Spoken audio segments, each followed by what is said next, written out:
Hey guys, welcome to Michigan. This track is very high speed. It's a lot different than New Hampshire. We're running really soft springs here this season with this build, and it makes the rear of the car feel quite wishy-washy on the exit of the corners. It's going to make for a very interesting race. Now, both sides of this track are very different than each other, and they have to be run a little bit differently to get through them smoothly. 1 and 2 is generally a flatter feeling corner of the track than 3 and 4. We're going to be pedaling it off of both corners, but turn 2 is a little bit tougher, especially because we're going to want to be keeping our left sides above the bottom seam. Now, there are also a couple bumps that can really throw you a curveball if you're missing the line a little bit. I'm going to highlight a couple of those bumps. I'm going to highlight a fairly decent line. It should be able to help you guys out, especially with tires. So this is my first lap out of the pits. I'm going to be coming off the corners fairly quickly compared to other laps.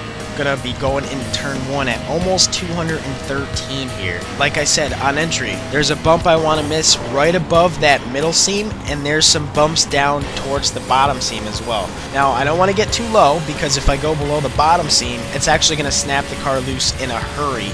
Like I said, it's difficult with soft rear springs, but I'm going to come off nice and smooth. I'm going to go into turn 3. I'm going to let off just about where the gate is on the outside wall. I'm going to stay just above that seam. Now, a lot of people are going to be riding right on the seam. It all depends on how your car is rotating on entry. I'm going to come off the corner and hit the line. Now, by far the biggest key here at Michigan as far as long run ability in your car is tire management. We have our cars set up so loose here, and we're actually running relatively soft springs in the rear. It is very hard to maintain control of your car through the corners while driving very hard. The best way to help manage your tires, I mentioned this last week at New Hampshire on entry, coasting into the corners. The same thing happens here. We're set up so loose that if you're using a lot of brake and throttle on entry both at the same time, your car will actually eat up the right rear more, and it'll actually get looser. By coasting into the corners on entry, you're actually keeping a lot of weight from shifting to that right rear on entry. Through 3 and 4 here, I'm following my teammate John Gorlinski, and my other teammate Tom Lewandowski's behind me.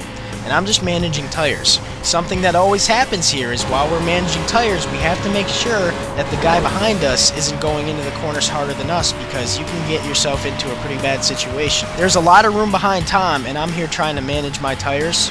So Tom behind me is running a different line.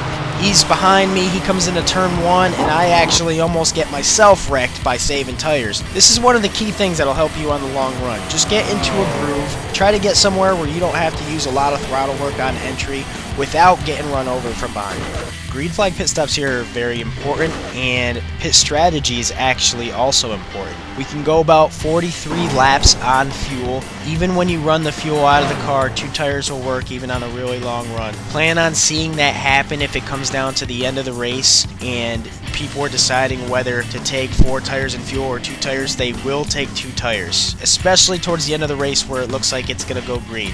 It does it for me at Michigan. In 2 weeks we're at Atlanta, another high-speed track, and we're going to be enjoying this home stretch to Homestead. Hope you guys enjoy the show. Tonight's going to be an awesome race. Plan on some fireworks.